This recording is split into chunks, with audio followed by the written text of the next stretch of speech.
Kyiv में रूस का दरअसल बड़ा मिसाइल हमला हुआ है। जहां मिसाइलें गिरी हैं वहां बड़े बड़े गड्ढे नजर आए। यूक्रेन का दावा है कि हमने मिसाइलों को नाकाम कर दिया है, डिफेंस सिस्टम से मिसाइलों को मार गिराया है। ये बड़ा दावा यूक्रेन का, लेकिन यहां वार पलटवार की तस्वीरें आपके सामने।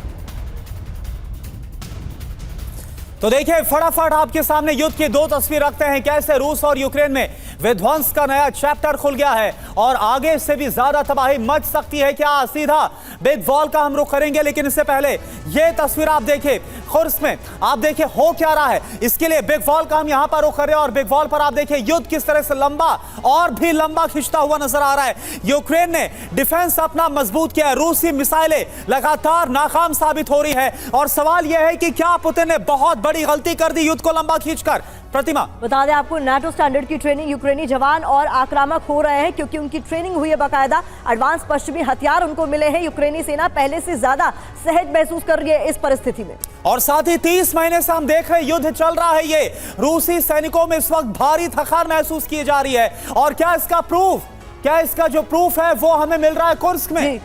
बिल्कुल सुमित, आपसे भी ये समझना चाहूंगी, इस युद्ध की शुरुआत से ही इस बात पर चर्चा की जा रही थी कि आज नहीं तो कल वॉर फटीग नजर आएगा, बैटल फटीग नजर आएगा। क्या वो अब आपको होता हुआ नजर आ रहा है?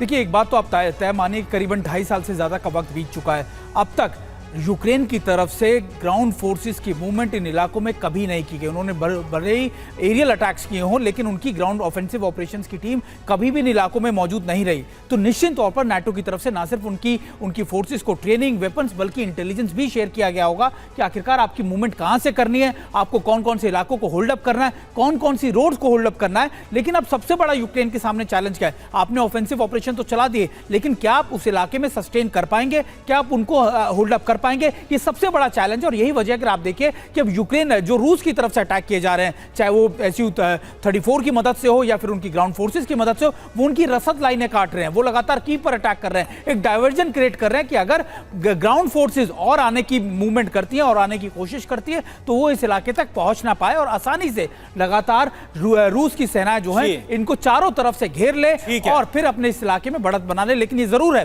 ठीक है, ये बड़ा मेजर पॉइंट है जो आपने भी रखा है कि क्या सस्टेन कर पाएगी यूक्रेनी फोर्सेस। अभी तो 14 दिन से हो रहा है, लेकिन कब तक, ये अपने आप में बड़ा सवाल। इस बीच एक और बड़ी खबर, खुर्स की जंग पर ज़ेलेंस्की का पहला बयान भी सामने आ गया।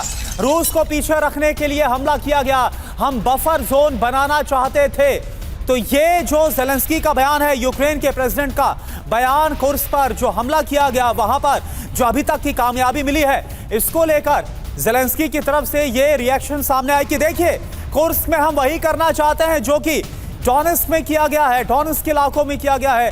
रूस की तरफ से एक बफर जोन हमें तैयार करना है। आखिर क्या ऐसा करने में कामयाब हो पाएंगे ज़ेलेंस्की? अपने आप में बड़ा सवाल।